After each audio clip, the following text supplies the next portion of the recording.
You've got to get to an apex before you do anything else.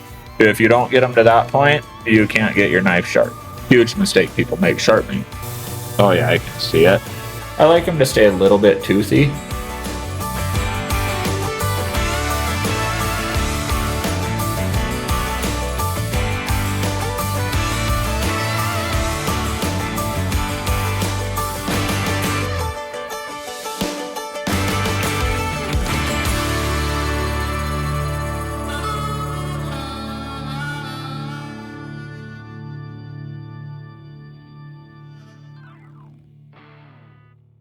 This is actually a good spot where you can see what a burr is when you're sharpening.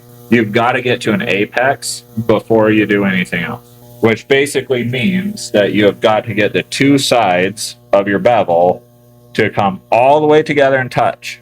If you don't get them to that point, you can't get your knife sharp. Huge mistake people make sharpening.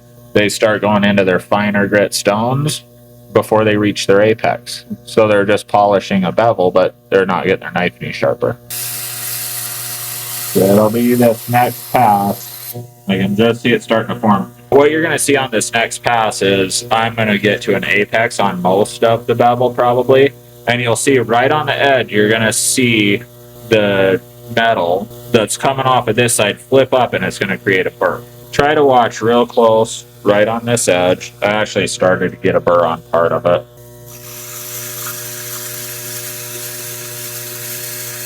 We're going to go back to the other side. You're going to look right where the belt's touching the blade, and you'll see a burr form. There it is. Yep. All the way. Yep. Shut that off for right now. Right on the very edge of that, you'd see that shiny line. Yep, you can see the burr there. Yep. Okay, now to get a knife sharp, you have to get that burr off. Not exactly what I do, but I'm going to make a point here in a second. Normally take this, I won't go from 120 grit belt to this 30 micron belt. This just to prove a point, or just kind of not prove a point, but show you what would you do though? What happens. I would take it straight into my nice stones and get it sharp.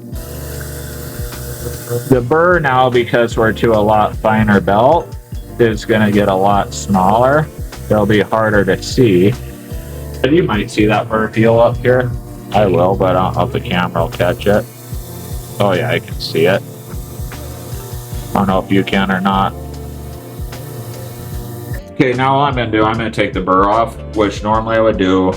Take it through all my fine stones, depending on what I'm doing, what I want the knife to do, and determine which grit that I'm going to finish at.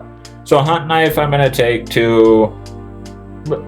I like them to stay a little bit toothy. So I'm probably only going to take a hunt knife to around 2200 for a finished edge. Where a kitchen knife, I would take up close to like 5,000. And honestly though, even a 600 grit edge will cut fine. It won't last quite as long, but they still cut really well.